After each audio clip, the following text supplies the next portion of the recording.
আছে মরণের মোটা শ্বাস, ততক্ষণ পর্যন্ত আল্লাহ তাআলা মানুষের তওবাকে কবুল করবেন।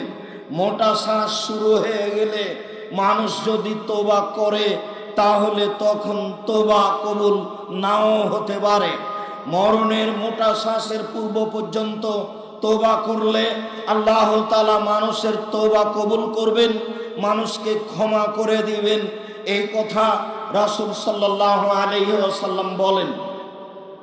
আবু হুরায়রা রাদিয়াল্লাহু তাআলা আনহু বলেন, রাসূল সাল্লাল্লাহু আলাইহি ওয়াসাল্লাম বলেছেন, পৃথিবীর মানুষ শুনে রেখো, লাউলাম তুজনেবু লা যাহাবাল্লাহু বিকুম ওয়ালা জাআ বিকওমিন ইজনেবুনা ওয়া ইস্তাগফিরুনাল্লাহ ওয়া ইয়াগফিরু লাহুম। তোমরা যদি পাপ না করতে তাহলে আল্লাহ তাআলা আবারও এমন একটি জাতি সৃষ্টি করতেন যে জাতি পাপ করার পরে আল্লাহর কাছে ক্ষমা চাইতো, তখন আল্লাহ তাআলা তাকে ক্ষমা করে দিতেন। কাজেই এই কথার অর্থ এই নয় যে মানুষকে আল্লাহর নবী পাপ করতে বলছেন, বরং আল্লাহর নবী এই কথা বলছেন যে পৃথিবীর মানুষ তোমাদের যদি পাপ হয়ে যায় তাহলে তোমরা আল্লাহর কাছে ক্ষমা চাও। পাপ হয়ে যাওয়ার কারণে নিরাশা হয় না, মানুষেরই পাপ হতে পারে, এটাই স্বাভাবিক। ফেরেশতার পাপ হবে না, কেননা ফেরেশতার পাপ করার মতো কোনো ক্ষমতা নেই। আবু হুরায়রা রাদিয়াল্লাহু তাআলা আনহু বলেন, রাসূল সাল্লাল্লাহু আলাইহি ওয়াসাল্লাম বলেছেন, তুবা লিমান কানা ফি সাহিফাতিহি ইস্তিগফারান কাসীরা। নিশ্চয় ওই লোকটাই বিচারের মাঠে বেশি সফল হবে, নিশ্চয় ওই লোকটাই বিচারের মাঠে বেশি সফল হবে যে তার খাতাতে বেশি বেশি তওবা ইস্তিগফার দেখতে পাবে। যারা বেশি বেশি বলেছে আস্তাগফিরুল্লাহ ওয়া আতুবু ইলাইহি, আস্তাগফিরুল্লাহ ওয়া আতুবু ইলাইহি, তারা বিচারের মাঠে বেশি সফল হবে, তাদের সফলতা রয়েছে বিচারের মাঠে। এই কথা রাসূল সাল্লাল্লাহু আলাইহি সাল্লাম বলেন।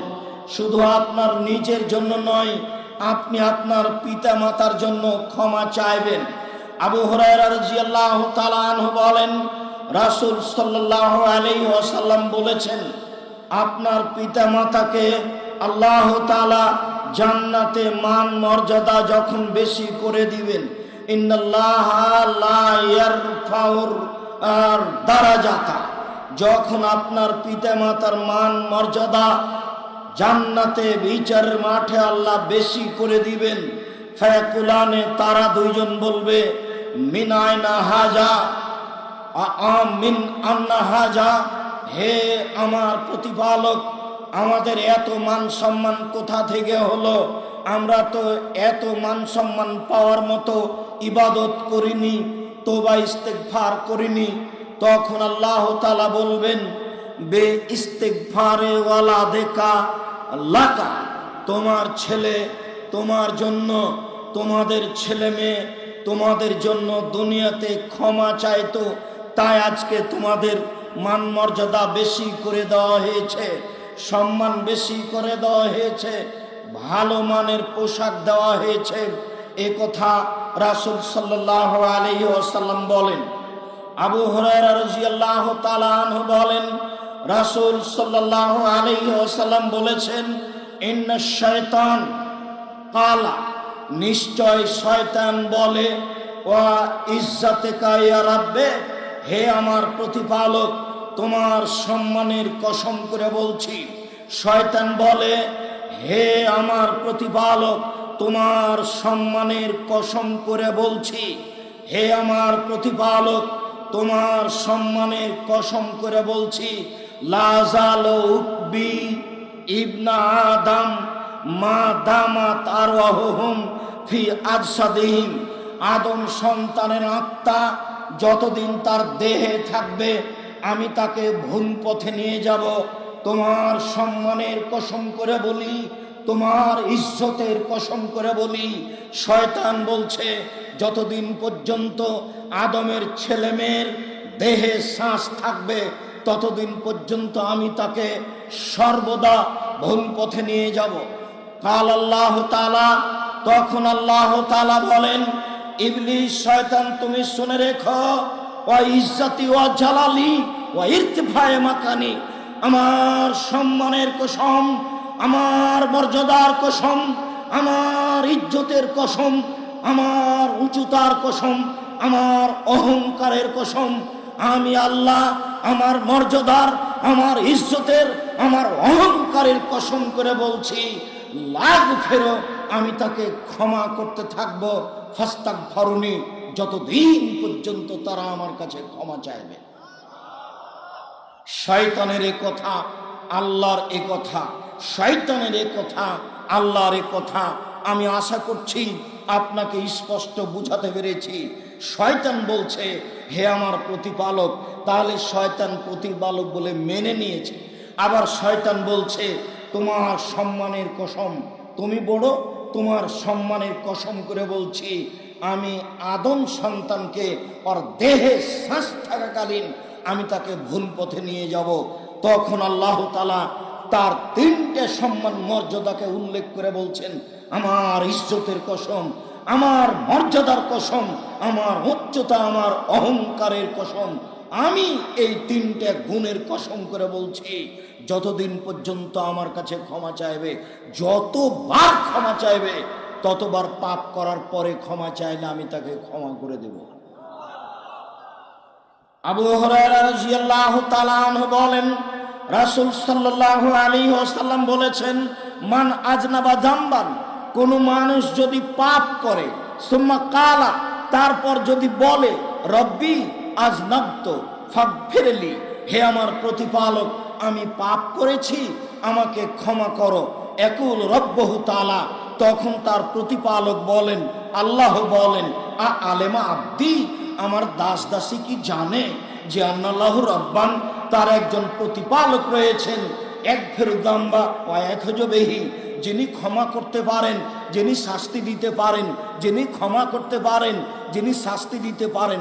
আমার দাস দাসী কি জেনে বলছে আমি যে তাকে ক্ষমা করতে পারি, আমি শাস্তি দিতে পারি, আমি ক্ষমা করতে পারি, আমি শাস্তি দিতে পারি, এটা যদি জেনে শুনে বলে গাফারতু লাহু, আমি তাকে ক্ষমা করে দিই। মান আলেমা, যে ব্যক্তি জানল, আন্নি যু কুদরা আলাল মাগফিরা, যে আমি ক্ষমা করতে পারি, যেই ব্যক্তি জানল যে আমি ক্ষমা করতে পারি, যে ব্যক্তি জানল যে আমি ক্ষমা করতে পারি, আমি তাকে বলছি, শুনে রেখো, যেহেতু তুমি জেনে আমাকে বলছো যে আমি ক্ষমা করতে পারি, গাফারতু লাকা, আমি তোমাকে ক্ষমা করে দিলাম, ওয়ালা উবালি, আমি পরোয়া করি না তুমি কত বড় পাপী, আমি পরোয়া করি না তুমি কত বড় পাপী, আমি পরোয়া করি না তুমি কত বড় পাপী। বিগত দিনের একটি হাদিস আবারও আপনাকে শোনাই, আপনার মনে আছে কিনা, হাদিসে কুদসি। আনাস রাদিয়াল্লাহু তাআলা আনহু বলেন, রাসূল সাল্লাল্লাহু আলাইহি সাল্লাম বলেছেন, আল্লাহ তাআলা বলেন, ইবনা আদম, হে আদমের ছেলে মেয়ে শোনো, মা দাওয়াতানি ওয়া রাজাতানি, তুমি আমাকে যেভাবে ডাকো আমি সেভাবে থাকি, তুমি যেভাবে আশা পোষণ করো সেভাবে আমি পূর্ণ করে থাকি। আদম সন্তান শোনো, তুমি যেভাবে ডাকো আমি সেভাবে থাকি, তুমি যেভাবে আশা পোষণ করো আমি সেভাবে পূর্ণ করে থাকি। গাফারতু লাকা ওয়ালা উবালি মাকানা মিনকা ওয়ালা উবালি, তোমার যত পাপ আছে আমি সব ক্ষমা করে দিলাম, আমি পরোয়া করি না তুমি কত বড় পাপী, আমি পরোয়া করি না তুমি কত বড় পাপী, আমি পরোয়া করি না তুমি কত বড় পাপী। যেহেতু তুমি আমাকে জেনে ক্ষমা চাচ্ছ, আমি তোমাকে ক্ষমা করে দিলাম। ইবনা আদম লাউ বালাগাত যুনুবুকা আনানাস সামায়ে, হে আদমের ছেলে মেয়ে শোনো, তোমাদের পাপ বেশি হতে হতে যদি আকাশে লেগে যায়, পাপ আর পাপ, সারা পৃথিবী পাপে পরিপূর্ণ হয়ে আছে, ফাস্তাগফিরতানি, এরপরে যদি তুমি আমার কাছে ক্ষমা চাও, গাফারতু লাকা, আমি তোমাকে ক্ষমা করে দিব, ওয়ালা উবালি, আমি পরোয়া করি না তুমি কত বড় পাপী, আমি পরোয়া করি না। তুমি কত বড় পাপী, আমি পরোয়া করি না। তুমি কত বড় পাপী হোক না কেন, তোমার পাপ আকাশ জমিন পরিপূর্ণ, চাইলে আমি তোমাকে ক্ষমা করে দিব। পরের বাক্যে আল্লাহ তাআলা বলেন, বিচারের মাঠে বলবেন, ইয়াবনা আদম লা আতাইতানি বিকুরাবিলার যে খাতায়া সুম্মা লাকিতানি লা তুশরিক বিশায়া লা আতাইতুকা বিকুরাবিহা মাগফিরা। হে আদমের ছেলে মেয়ে শোনো, আজ বিচারের মাঠে উপস্থিত হয়েছ আকাশ জমিন পরিমাণ পাপ নিয়ে। পাপ আর পাপ, তোমার পাপে আকাশ জমিন পরিপূর্ণ হয়ে আছে। মনে রেখো আদম সন্তান, আমি তোমার পাপ সমপরিমাণ ক্ষমা নিয়ে উপস্থিত হয়েছি। তোমার যেই পরিমাণ পাপ আমার সেই পরিমাণ ক্ষমা, তোমার যেই পরিমাণ পাপ আমার সেই পরিমাণ ক্ষমা, তোমার যেই পরিমাণ পাপ সেই পরিমাণ ক্ষমা, তোমার যেই পরিমাণ পাপ সেই পরিমাণ ক্ষমা। যদি শিরক না করো, যদি শিরক না করে থাকো, তাহলে আজ বিচারের মাঠে তোমার সব পাপ ক্ষমা করে দেওয়া হবে। সম্মানিত দিনী ভাই বোন, আপনারা অবগত হন আল্লাহর ক্ষমা, আপনারা অবগত হন আল্লাহর দয়া। সেইভাবে আল্লাহর কাছে ক্ষমা চাওয়ার জন্য, দয়া চাওয়ার জন্য ব্যস্ত হয়ে পড়েন, সহজেই দয়া ক্ষমা পাওয়া যাবে। আনাস রাদিয়াল্লাহু তাআলা আনহু বলেন, অন্য এক বর্ণনায় এসেছে আব্দুল্লাহ ইবনে ওমর রাদিয়াল্লাহু তাআলা আনহু বলেন, ইন্না লা নাউদ্দু লিরাসূলিল্লাহি সাল্লাল্লাহু আলাইহি সাল্লাম ফিল মাজলিস। আল্লাহর নবী যখন কোনো বৈঠকে বসতেন তখন আমরা গণনা করতাম তিনি কতবার বলেন এই বাক্য। যখন তিনি কোনো বৈঠকে বসতেন তখন আমরা গণনা করতাম তিনি কতবার বলেন এই দোয়া। যখন তিনি কোনো বৈঠকে বসতেন তখন আমরা গণনা করতাম দেখি তিনি কতবার বলেন।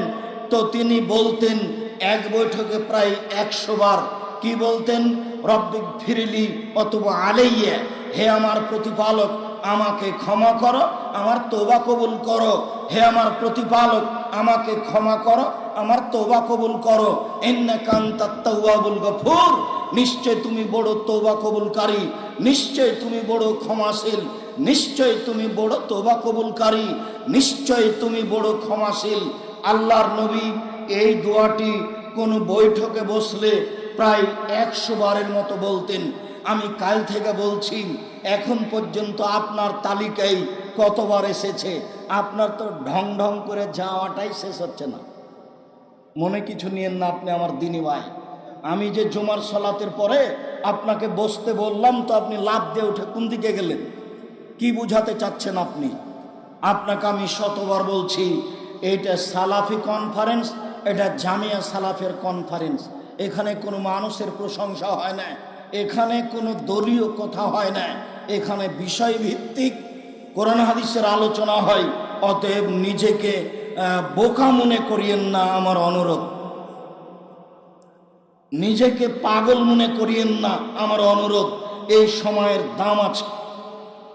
নিতান্তই যখন ফিরে হচ্ছেন তখন হাঁটবেন, অনেক বড় জায়গা আছে। জানি না কতবার গেলেন বাইরে, কতবার আসলেন, জানি না কতবার নওদাপাড়া গেলেন, জানি না কতবার ঘুমাতে গেলেন। এসেছেন 2 দিনের জন্য। আবারও বলছি, আগামীকাল 10টার সময় এখানে কোনো আলোচনা হবে না। আগামীকাল সকালে এখানে কোনো আলোচনা হবে না। আপনি চাইলেও আমরা ব্যবস্থা করতে পারবো না। আমি বুঝতে পারি না আপনি সময়কে কেন মূল্যায়ন করেন না। যাক হয়েছে হয়েছে, এখন বৈঠকে বলেন, আমার সাথে বলেন, রব্বিক ফিরলি অতবা আলাইয়া, রব্বিক ফিরলি অতবা আলাইয়া, রব্বিক ফিরলি অতবা আলাইয়া, ইন্নাকা আনতাত তাওয়াবুল গফুর, ইন্নাকা আনতাত তাওয়াবুল গফুর, ইন্নাকা আনতাত তাওয়াবুল গফুর। তুমি তো বড় তওবা কবুলকারী, তুমি তো বড় ক্ষমাশীল, তুমি তো বড় তওবা কবুলকারী, তুমি তো বড় ক্ষমাশীল। আম্মার ইবনে ইয়াসার রাদিয়াল্লাহু তাআলা আনহু বলেন, রাসূল সাল্লাল্লাহু আলাইহি সাল্লাম বলেছেন, মান কালা আস্তাগফিরুল্লাহাল্লাযী লা ইলাহা ইল্লা হুয়া আল হাইয়ুল কাইয়্যুম ওয়া তুব ইলাইহি, কেউ যদি এই দোয়া পড়ে ক্ষমা চায়, আস্তাগফিরুল্লাহাল্লাযী লা ইলাহা ইল্লা হুয়া, সে আল্লাহর নিকটে ক্ষমা চাই যিনি ছাড়া কোনো মাবুদ নাই। আমি সে আল্লাহর নিকটে ক্ষমা চাই যিনি ছাড়া কোনো মাবুদ নেই। আল হাইয়ুল কাইয়ুম, তিনি হচ্ছেন চিরঞ্জীবী, তিনি হচ্ছেন চিরস্থায়ী, তিনি হচ্ছেন চিরঞ্জীবী, তিনি হচ্ছেন চিরস্থায়ী। অতুবু ইলাইহি, আমি তার নিকটে ফিরে যেতে চাই। গফিরা লাহু, তাকে ক্ষমা করা হবে। ওয়াকাদ ফাররা ওয়াইন কানা ফাররা মিনাস সাহাফে, ও যদি যুদ্ধের মাঠ থেকে পালিয়ে যায়, সে যদি বড় থেকে বড় পাপী হয়, সে যদি বড় থেকে বড় পাপী হয়, এর পরে যদি এই দোয়া পাঠ করে, তাহলে আল্লাহ তাকে ক্ষমা করে দিবেন।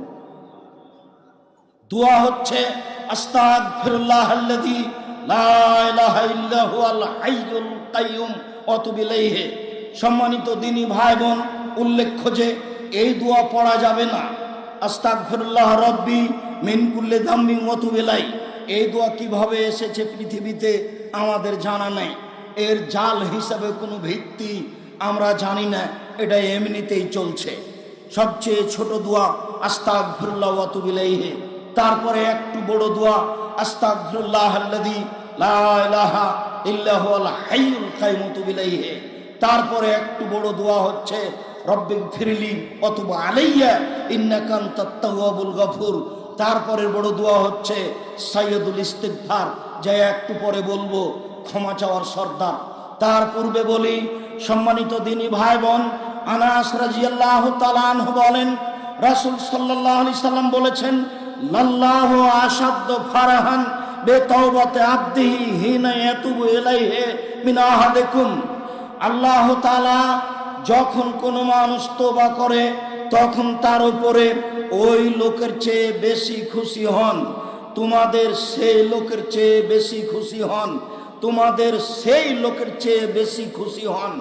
যখন কোনো মানুষ বলে আস্তাগফিরুল্লাহ ওয়া আতুবু ইলাইহি, আল্লাহ তোমার কাছে ক্ষমা ভিক্ষা চাই, তোমার নিকটে ফিরে যেতে চাই, তুমি ক্ষমা ভিক্ষা দাও, তুমি ইজ্জত ভিক্ষা দাও, তুমি আমাকে ঈমান ভিক্ষা দাও, এরকম মানুষ যখন বলে, তখন আল্লাহ তার উপরে ওই লোকের চেয়ে বেশি খুশি হন। কোন লোক? কানা রাজুলুন ফি আরজি ফালাতিন, একটা লোক ছিল বড় একটা ফাঁকা মাঠে, সে বাহনে চড়ে গেছিল সেই মাঠে। ফানফালাতাত মিনহু রাহিলাতুহু, হঠাৎ করে তার বাহনটা, ওঁটটা সেখান থেকে চলে যায়। ওয়া আলাইহা তা'মুহু ওয়া শারাবুহু আও আলাইহি তা'মুহু ওয়া শারাবুহু, সেই উটের উপরে ছিল তার খাদ্য পানি, খাদ্য ছিল উটের উপরে, পানি ছিল উটের উপরে। ফাকাদ আয়েশা মিনহা, সে বাহন থেকে নিরাশা হয়ে গেল, সে ভাবলো আর আমি বাহন পাবো না, অনেক বড় ফাঁকা জায়গায় এসেছি, আমি হেঁটে বাড়িও যেতে পারবো না, অতএব সিদ্ধান্ত নি মরে যাওয়া। ফাতা সাজারাতান, তা একটা গাছের নিকটে আসলো। ফাস্তা জাল্লাফি ফাস্তা জাফি জিল্লেহি, সে গাছের ছায়ায় শুয়ে গেল, গাছের ছায়ার নিচে শুয়ে গেল, এই মর্মে যে এখন সে মারা যাবে। কেন? কাদ আয়েশা মিন রাহিলাতিহি, সে তার বাহন হতে নিরাশা হয়ে গেছে, যেহেতু বাহন পাবো না, যেহেতু পায়ে হেঁটে বাড়ি যেতে পারবো না, যেহেতু খাওয়ার ব্যবস্থা নেই, পানির ব্যবস্থা নেই, অতএব গাছের নিচে শুয়ে গেলাম মরার সিদ্ধান্তে।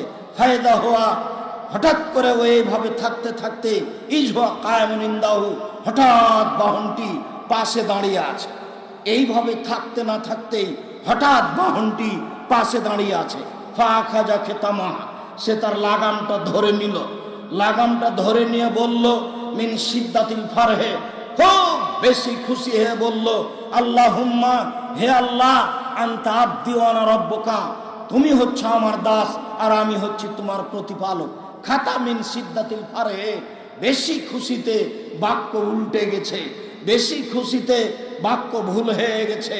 বাক্যে বলেছে, হে আল্লাহ তুমি আমার দাস, আমি তোমার প্রতিপালক, হে আল্লাহ তুমি আমার দাস, আমি তোমার প্রতিপালক। এই লোকটা বাহন পেয়ে যত খুশি হয়েছে, মানুষ তওবা করলে তার উপরে এর চেয়ে অনেক অনেক অনেক গুণে বেশি খুশি হন। কি দিয়ে বুঝায় আপনাকে আমি তওবা করা কি জিনিস? কি দিয়ে বুঝায় আপনাকে আমি ক্ষমা চাওয়া কি জিনিস? কি দিয়ে বুঝায় আপনাকে আমি তওবা করা কি জিনিস? কি দিয়ে বুঝায় আপনাকে আমি ক্ষমা চাওয়া কি জিনিস? যার কারণেই রাসূল সাল্লাল্লাহু আলাইহি সাল্লাম বেশি বেশি তওবা করতেন, ক্ষমা চাইতেন। বিচারের মাঠে সবচেয়ে সফল মানুষ ওরা, সবচেয়ে ভালো মানুষ ওরা, সবচেয়ে সফল মানুষ ওরা, সবচেয়ে ভালো মানুষ ওরা, যাদের আমল নামায় থাকবে বেশি বেশি ক্ষমা, বেশি বেশি তওবা, বেশি বেশি ক্ষমা, বেশি বেশি তওবা থাকবে, তারাই হবে সবচেয়ে সফল মানুষ। এ কথা রাসূল সাল্লাল্লাহু আলাইহি সাল্লাম বলেন। আনাস রাদিয়াল্লাহু তাআলা আনহু বলেন, রাসূল সাল্লাল্লাহু আলাইহি সাল্লাম বলেছেন, কুল্লু বানি আদম খাত্তা ওয়া খায়রুল খাত্তাইনা তাওয়াবুন। আদম সন্তানই পাপী, আদম সন্তানই পাপী। উত্তম পাপী সেই যে পাপ করার পরে ক্ষমা চায়। উত্তম মানুষ সেই যে পাপ করার পরে ক্ষমা চায়। আদম সন্তানই পাপী, তবে উত্তম মানুষ সেই যে পাপ করার পরে ক্ষমা চায়। রাসূল সাল্লাল্লাহু আলাইহি সাল্লাম বলেন, আর তাইবা বিনা যামবে কামাল্লা যামবালাহু। কেউ যখন তওবা করে তখন সে হয়ে যায় সেই লোকের মতো যার কোনো পাপ নেই। যখন কেউ তওবা করে তখন সে হয়ে যায় সেই লোকের মতো যার কোনো পাপ নেই। যখন কেউ তওবা করে তখন সে হয়ে যায় সেই লোকের মতো যার কোনো পাপ নেই। সম্মানিত দিনী ভাই বোন, আপনাকে শোনাচ্ছিলাম রাসূল সাল্লাল্লাহু আলাইহি সাল্লামের পক্ষ থেকে তওবা ইস্তেগফারের কথা, যাতে আল্লাহর দয়া রহমত পাওয়া যাবে। সাইয়্যিদুল ইস্তেগফার আপনাকে আমি শোনাই। সাইয়্যিদুল ইস্তেগফার ক্ষমা চাওয়ার সর্দার, যার মাধ্যমে সবচেয়ে বেশি ক্ষমা পাওয়া যাবে। সাদ্দাদ ইবনে আউস রাদিয়াল্লাহু তাআলা আনহু বলেন, রাসূল সাল্লাল্লাহু আলাইহি সাল্লাম বলেছেন, সাইয়্যিদুল সর্দার, এই বাক্যটি রাসূলের মুখের ভাষা যে সাইয়্যিদুল ইস্তেগফার ক্ষমা চাওয়ার সর্দার। একুলো লোকটা বলবে ক্ষমা চাইতে গিয়ে, আল্লাহুম্মা আনতা রাব্বি, হে আল্লাহ তুমি আমার প্রতিপালক, লা ইলাহা ইল্লা আনতা, তুমি ছাড়া আর কোনো প্রকৃত মাবুদ নেই। খালাক্তানি, তুমি আমাকে সৃষ্টি করেছো। ওয়ানা আব্দুকা, আমি হচ্ছি তোমার দাস। ওয়ানা আলা আহাদিকা, আমি তোমার ওয়াদা অঙ্গীকারের উপরে রয়েছি। ওয়াদিকা মাস্তাতাত, তোমার সাথে যে আমার চুক্তি রয়েছে, ওয়াদা রয়েছে, সেটা আমি সম্ভবপর বাস্তবায়ন করার চেষ্টা করব। আউযু বিকা মিন শাররি মা সানাত, জীবনে যত পাপ করেছি, অন্যায় করেছি, সব পাপ অন্যায় থেকে তোমার কাছে আশ্রয় চাচ্ছি। আউযু বিকা মিন শাররি মা সানাত আবু আলাকা বে নি'মাতিকা আলাইয়া, যত অনুগ্রহ করেছ সব স্বীকৃতি দিলাম। চক্ষু দিয়েছ, মেনে নিলাম তোমার দয়া। হাত দিয়েছ, মেনে নিলাম তোমার দয়া। পা দিয়েছ, মেনে নিলাম তোমার দয়া। বাড়ি গাড়ি জমি জায়গা দিয়েছ, মেনে নিলাম তোমার দয়া। জামিয়া সালাফিয়া ডাঙ্গিপাড়ায় দিনী আলোচনা শোনার জন্য আসার ব্যবস্থা করে দিয়েছ, মেনে নিলাম তোমার দয়া। প্রোগ্রাম বুধবারের দিন বাতিল করা হয়েছিল, তারপরে আবার অনুমতি পাওয়া গেছে, বুঝা গেল তোমার দয়া। তোমার সব নিয়ামতকে স্বীকৃতি দিলাম।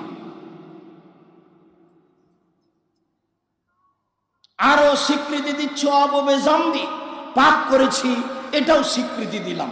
পাপ করেছি এটাও স্বীকৃতি দিলাম, নিশ্চয় আমি পাপী। ফাগফিরলি, এখন তুমি ক্ষমা করো। অনেক কিছু বললাম, এখন তুমি ক্ষমা করো। তোমাকে আর একটা কথা বলি, ইন্নাহু লা ইয়াগফিরু যুনুবা ইল্লা আনতা, তুমি ছাড়া কেউ ক্ষমা করতে পারে না। তুমি ছাড়া ক্ষমা কেউ করতে পারে না। তুমি ছাড়া ক্ষমা কেউ করতে পারে না।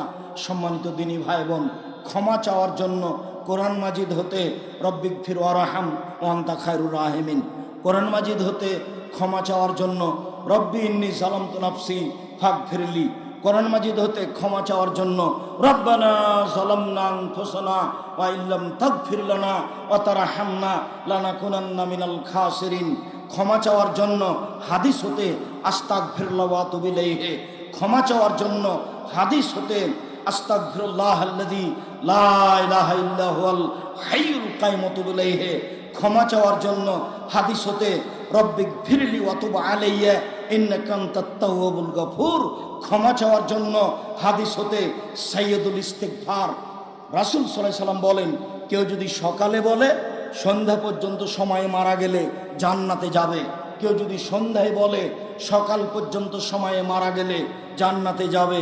সম্মানিত দিনী ভাই বোন, আমি আপনাদেরকে অনুরোধ জানিয়েছি, সাইয়্যিদুল ইস্তিগফার মুরব্বিকে মুখস্থ করতে হবে 7 দিনে, যুবককে মুখস্থ করতে হবে 24 ঘন্টায়, মুখস্থ করতেই হবে যে কোনো মূল্যে।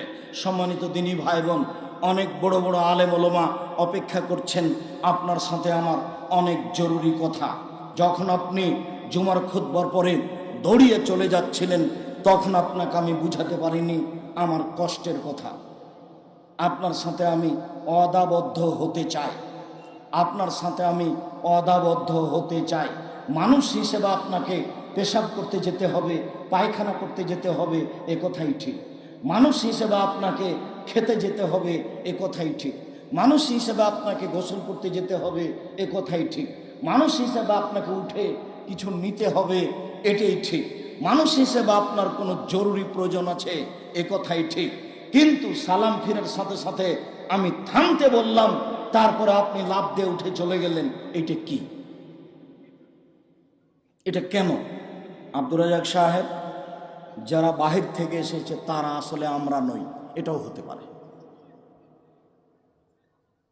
তবে যদি আপনার এমনটা হয়ে থাকে খাওয়ার জন্য, তাহলে আমি দুঃখিত। সম্মানিত দিনী ভাই বোন, আমি কিছু ঘাটতিতে, আমি কিছু আপনার সামনে দিন পেশ করতে ঘাটতি করেছি, তা আমার মনে বলে না। 3.5 লাখ টাকা আছে আলেম ওলামাদের পিছনে শুধু খরচ, প্রায় 15 লক্ষ টাকা খরচ আছে এই জামিয়া সালাফের সালাফি কনফারেন্স। আমি তো বলেছি আমি ভিক্ষুক, আমি ভিক্ষা করে আপনার ছেলে মেয়েকে পড়াই।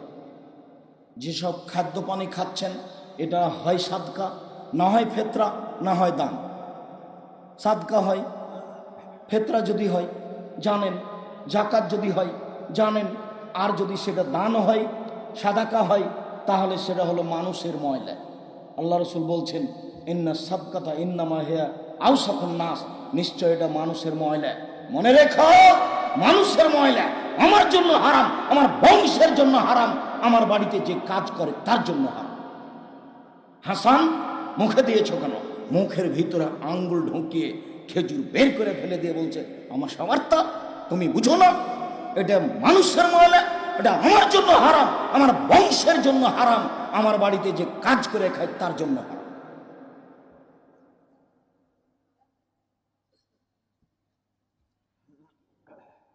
যা কিছু হচ্ছে সব ভিক্ষা করা পয়সা, আপনার টাকা। আমি এখানে কিছু করতে পারি না, আমি নিঃস্ব মানুষ, কচুর পাতার পানি। আমি এক সন্ধ্যায় খেলে তার 200-100 টাকা দিয়ে দিতে পারি। এই প্রতিষ্ঠান পরিচালনা করার মতো আমার মতো নিঃস্ব মানুষের কাজ নয়। এবছরের জানুয়ারিতে মাসিক বেতন আসতে পারে 22 থেকে 23 লক্ষ টাকা, এখন আসে প্রায় 20 লক্ষ টাকা। 200 থেকে 250 জন শিক্ষক শিক্ষিকা কর্মচারী রয়েছে বিভিন্ন স্থানে। বারবার আমি বলছি যে এই দিকে যেতে একাডেমিক ভবনে যেখানে ঢুকছেন, ওইখানের জমিটা পরে কিনতে হয়েছে, ওয়াদা আগে হওয়ার পরে। তার দাম 30 লাখ টাকা, 10 দেওয়া হয়েছে, 11 দেওয়া হয়েছে, 19 লাখ বাকি আছে। ওর পিছনে একটা জমি নেওয়া হয়েছে, তার 3 লক্ষ টাকা বাকি আছে। সামনে মহিলা শাখার সাথে একটা জমি নেওয়া হয়েছে, তার 30 লক্ষ টাকা বাকি আছে।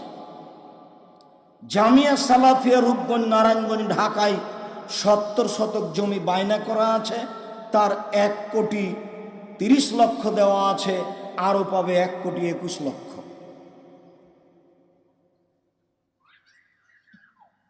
প্রতি মাসে বেতন তো লাগেই, নিম্নে মিস্ত্রি লেবার বিল, কেউ আছে রাজমিস্ত্রি, কেউ আছে শাটারিং মিস্ত্রি, কেউ আছে স্যানিটারি মিস্ত্রি, কেউ আছে টাইলস মিস্ত্রি, কেউ আছে টিন মিস্ত্রি। মিস্ত্রি যে কত প্রকার, প্রতিদিন 2 জামিয়ায় নিম্নে 20,000 থেকে 50,000 টাকা বিল আছে। কিভাবে চলে আমি নিজেও বুঝি না। আমি আপনাকে দানের কথা বললাম, আপনি লাভ দিয়ে আপনার ব্যাগের উপর দিয়ে পার হয়ে চলে গেলেন। আমি বুঝতে পারলাম না আপনি এটাকে কি বলতে চাচ্ছেন আমাকে। আপনাকে আমি কোটি টাকা দান করতে বলিনি। আমি বলেছি পতিতালয়ের মহিলা যদি কুকুরকে পানি পান করে জান্নাত পেতে পারে, আমি জামিয়া সালাফে 10 টাকা দান করলে জান্নাত পাবো ইনশাআল্লাহ। এই আশাই আপনার যতটুকু শক্তি সামর্থ্য ততটুকু আমি দান করার জন্য অনুরোধ জানাই। মাসিক আলিতে সম্পত্রিকায় ভর্তুকি লাগে প্রতি মাসে প্রায় 1.5 লক্ষ টাকা। প্রেস আছে আপনার পিছন দিকে, ওই প্রেসও প্রতি মাসে ভর্তুকি লাগে। প্রতিষ্ঠান যেহেতু এখনো পূর্ণ চলমান হয়নি, এই জায়গা হলে এই জায়গা হয় না, এরা দিতে চাইলে ওরা দিতে চায় না, এরা আবার দিতে চায় টাকা নিয়ে রেস্ট্রি দেয় না। কত ফেতনা আছে তার কোনো হিসাব নাই। আপনি যদি বাস্তব দেখেন তাহলে মনে হবে এই যে সালাফি কনফারেন্সকে ঠেকাতে পারলে মনে নেকি হবে। আরে মানুষ পৃথক দল করছে, দল করে বক্তব্য দিচ্ছে, আবার বলছে যে সালাফি কনফারেন্স করলে মানুষের মধ্যে বিভেদ হবে। আজীব কথা, আমি বুঝতে পারি না ঘটনা। জমি বায়না নিয়েছে 30 লাখ টাকা, রেজিস্ট্রি করে দিবে না। কত ফিতনা আছে তার কোনো হিসাব নেই। 300 জন এতিম আছে এখন আপনাদের, 200 জন আছে, আর জানুয়ারির 1 তারিখে 100 জন আসবে। 300 জন এতিম জামিয়া সালাফিয়া। প্রায় 500 জন অসহায় ছেলে মেয়ে আছে। হিসাব নিকাশ ওই দিক করতে হবে না, কিভাবে চলছে অত টেনশন নেওয়ার প্রয়োজন নাই। আপনি আপনারটুকু করেন, এইটুকু আমার অনুরোধ। বিশাল কোরআন মাজিদ 30 পারা, যার শুরু থেকে নিয়ে শেষ পর্যন্ত পড়ে শেষ করা আমাদের জন্য অনেকখানি কষ্টকর হয়ে পড়ে। সারা বছরেও কেউ শেষ করতে পারি না, যদিও সর্বনিম্নে 3 দিনের মধ্যে পড়া যায় বলে রাসূল সাল্লাল্লাহু আলাইহি সাল্লাম বলেন। 7 দিন, 15 দিন, মাসে, এরকম সময়গুলি আল্লাহর নবী উল্লেখ করেছেন। এই বিশাল কোরআন মাজিদে কি রয়েছে? বিশাল কোরআন মাজিদে মাত্র 3-4টি বিষয় উল্লেখ রয়েছে। তার একটি বিষয় হচ্ছে আল্লাহর ক্ষমতা। আল্লাহ তাআলা কোরআন মাজিদে বেশিরভাগ স্থানে তার ক্ষমতা দেখিয়েছেন। তিনি হচ্ছেন সর্বশক্তিমান, সব ক্ষমতার অধিকারী। এই ক্ষমতা দেখাতে গিয়ে তিনি প্রথমে দেখিয়েছেন আসমান জমিন আমি নমুনাবিহীন সৃষ্টি করেছি। আল্লাহ তাআলা আসমান জমিন কারো দেখে সৃষ্টি করেননি। আসমান জমিনের মালিক তিনি, এককভাবে তা পরিচালনা করেন। পৃথিবীর সৃষ্টি থেকে নিয়ে কিয়ামত পর্যন্ত সময় চ্যালেঞ্জ করা আছে। কেউ তাতে ভুল ধরতে পারবে না, কেউ তা ভেঙেও দিতে পারবে না, কেউ তার ক্ষতিও করতে পারবে না। পারবে না মানুষ, পারবে না জিন, পারবে না ফেরেশতা, পারবে না কোনো কিছু। দ্বিতীয় শক্তি দেখিয়েছেন চন্দ্র সূর্য কিভাবে আসে, কিভাবে যায়, কেউ তাকে ঠেকাতে পারে না। কিভাবে কমে, কিভাবে বাড়ে, পৃথিবীর শুরু থেকে নিয়ে শেষ পর্যন্ত একই রকম চলছে, চলবে। ঠেকানোর মতো কোনো কিছু আল্লাহ তাআলা সৃষ্টি করেননি। এ হচ্ছে তার 2 নম্বর ক্ষমতা। 3 নম্বর ক্ষমতা হচ্ছে রাত দিন কিভাবে আসে, কিভাবে যায়, কিভাবে কমে, কিভাবে বেশি হয়, এ তার একক ক্ষমতার ব্যাপার। মানুষ, জিন, ফেরেশতা কোনো কিছুই রাত দিনকে ঠেকাতে পারে না, রাত দিনকে কমবেশ করতে পারে না। তার ক্ষমতার এক দিক হচ্ছে তিনি আকাশ থেকে বৃষ্টি বর্ষণ করে ঘাস উৎপাদন করেন, মানুষের শস্য আদি, ফসল আদি, ফল ফুল উৎপাদন করেন। এমন কাজ পৃথিবীর কেউ করতে পারে না। তিনি ক্ষমতা দেখাতে গিয়ে 1 নম্বরে এইটা দেখিয়েছেন। তিনি 2 নম্বরে দেখিয়েছেন যারা এই ক্ষমতাশীল পৃথিবীতে, তাদেরকে আল্লাহ ধ্বংস করে দিয়েছেন। আদ সামদ শক্তিশালী সম্প্রদায়, তাদেরকে আল্লাহ ধ্বংস করেছেন। তারা পাল্টা বিচার করতে পারেনি। তাদের শক্তি দেখাতে গিয়ে আল্লাহ তাআলা বলেন, লাম ইখলাক মিসলাহা ফিল বিলাদ। আল্লাহ তাআলা আদ সামুদের মতো শক্তিশালী জাতি পৃথিবীতে আর কোথাও সৃষ্টি করেননি, কখনো করবেন না। তাদেরকে আল্লাহ ধ্বংস করে দিয়েছেন। আল্লাহ তাআলা বলেন, ফাদামদামা আলাইহিম বিদামবিহিম ফাসাওয়াহু লা ইয়াখাফু উকবা। আল্লাহ তাদের ঝঞ্ঝা বায়ু, ঝড় বৃষ্টি দিয়ে একেবারে একাকার করে দিয়েছেন। তাদের উপরে যে ঝড় বৃষ্টি আল্লাহ পাঠিয়েছিলেন, সেই বাতাসের নাম ছিল রিহে সারসার, যা ছিল 8 দিন 7 রাত একই রকম। তা ফেরেশতার পরিচালনায় ছিল না, তা ছিল আল্লাহ তাআলার একক ক্ষমতায়। বাতাস যেখান দিয়ে গেছে, সেখান থেকে বাড়ি ঘর, মানুষজন, গাছপালা, পাথর, লোহা সবকিছু কেটে চলে গেছে, কোনো কিছু রক্ষা পায়নি। তার নাম রিহে সারসার। আল্লাহ তাদেরকে ধ্বংস করে দিয়েছেন, তারা পাল্টা বিচার করতে পারেনি। আল্লাহ তাআলা ফেরাউনের মতো লোককে সাগরে ডুবিয়ে দিয়েছেন, কেউ তার বিচার করতে পারেনি। আল্লাহ তাআলা নমরুদের মতো মানুষকে ক্ষুদ্রতম মশা দিয়ে ধ্বংস করে দিয়েছেন, পৃথিবীর কেউ তার বিচার করতে পারেনি। আল্লাহ তাআলা লূত আলাইহিস সালামের সম্প্রদায়কে নিচে থেকে মাটি উপরে করে, উপরের মাটি নিচে করে ধ্বংস করে দিয়েছেন, কেউ তার বিচার করতে পারেনি। তিনি ক্ষমতা দেখাতে গিয়ে দেখিয়েছেন শক্তিশালী জাতিকে, অপরাধী জাতিকে আল্লাহ ধ্বংস করে দিয়েছেন, কেউ তার বিচার করতে পারেনি। এ হলো মূলত ক্ষমতা। কোরআন মাজিদে বেশিরভাগ আলোচনা এটাই, যেখানে সেখানে পাতায় পাতায় এইসব আলোচনা রয়েছে। দ্বিতীয় আলোচনা রয়েছে আল্লাহর দয়া ও ক্ষমার কথা। কোরআন মাজিদকে দয়া এবং রহমত দিয়ে ভরে ফেলা হয়েছে। কতবার রহমান, কতবার রাহিম, কতবার গাফুর, কতবার ওয়াদুদ এসেছে বেহিসাব। আমরা পড়তেও পারি না, বুঝতেও পারি না, পড়াও বুঝার চেষ্টাও করি না। শুধুমাত্র জানি কোরআন মাজিদ আরবি ভাষায় লেখা আছে, সম্মান করতে হয়। সম্মানিত দিনী ভাই বোন, এই কোরআন মাজিদে দ্বিতীয় আলোচনা আছে রহমান রাহিম, দয়াশীল